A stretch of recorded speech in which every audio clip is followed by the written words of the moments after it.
So one of the highlights of my trip in Cape Dorset was Tim taking me out on the land. I wasn't sure that it would happen. Bill Ritchie didn't think it would happen, and the weather wasn't great. And so then I was in my hotel, and Tim called me up, and he was like, "Anna, we're going tomorrow. Meet me at 7:30 down by the water." And he said, "Pack lunch." I was like, "Okay, I'll pack lunch for him and his nephews." And so I went down to the co-op, and I bought like $80 worth of food, which was like 5 sandwiches. I packed everything, some Pepsi, and I wore everything that I thought would be worn, my boots, my Canada Goose parka, and I wandered down to the water. I can't find Tim, wandering down on the water, asking people, "Where's Tim, where's Tim?" And then I finally find Tim, and he looks at me and he's like, "Take off your jacket. You can't wear that. That's not warm enough." And he pulls out of his bag this giant warm parka, and he gives me that. And it turned out that I was really, really, really fortunate enough for him to take me out in his canoe alone, which was really incredible, because he could have taken people who could actually hunt and do things that would be useful.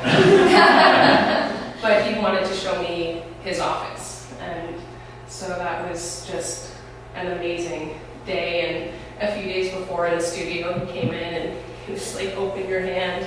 And I opened my hand, and he drops this giant bullet, this giant shotgun shell to my hand, and he was like, "This is for Betsy." And I was like, "What's Betsy?" And he was like, "You'll see." So I put it in my pocket, and so I had my bullet with me and on the land. That's his thumbs up. So that's the view from his canoe. And so we went and checked his beluga nets before we went out. There was nothing there. And then that's his nephews also out, and I'm sure they were keeping a pretty good eye on us. They'd disappear and then come back and probably just make sure that I hadn't flipped the canoe. And so this is actually a shot from, this is a cabin, and I believe this is Shuveni's father's cabin. And so what was really interesting was to see, I was working on this piece with Shuveni about Journey to the Past, and Tim really wanted to take me to a place that was sort of a past of Shuveni's story. And he stood out with the canoe, and he kept making me go further and further, and it's like, "Oh, okay, what if there's a polar bear?" Like, it's like, "Go further, go." And I was freezing by this point, so I'm like going further, and I get into this cabin, and I'm able to see this space that still used sometimes, but is definitely starting to disintegrate a little bit. There's Tim waiting for me. And so this is one of the highlights. He let me shoot Betsy. Not at anything. But it was kind of cool. He taught me a little bit about gun safety and all that fun stuff, and I only got one shot, so it was highlight Tim. And so I thought we were going to be out for like maybe a few hours, and so this is 8 hours later. And I can no longer, I realized as soon as I sat down in the canoe in the morning that I was going to be really cold, but I also didn't want to say I'm really cold because I was so excited to be out on the land with Tim in his office. So I kind of pretended that I wasn't actually colder than I've ever been in my entire life. And so this is getting close to Cape Dorset, and I'm freezing. And I guess I did a pretty good job hiding it, because Tim goes back to his nets, and I was like, "What are we doing, Tim?"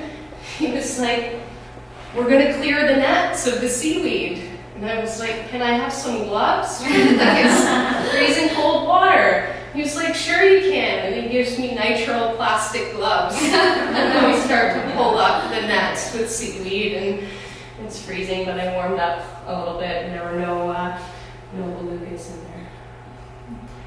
I like that shot of Tim. And then he did actually share his nephews did get a seal, and so they gave him, these are the intestines, and so he froze them over the course of the day and then cut off a little piece and shared it with me, which was an experience. And then this is just a shot of the land, because I think it's interesting to see, like seeing Tim's work, how connected he was to the place, and like I could see this as one of his oil stick drawings or one of his prints, and it was just such a gift to be able to actually see the land with him. That's my frostbite at the end of the day, and so I hobbled up to the hotel. It's like this could be bad, this could be bad. And it wasn't the worst, but it wasn't the best. So I've learned a little bit about maybe taking some footwear that's more appropriate to October in Cape Dorset. I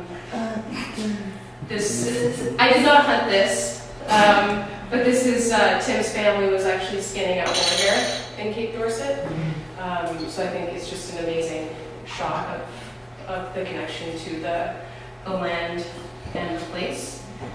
And then this is also why I'm a little bit nervous about polar bears, just seeing the hand beside the very large paw.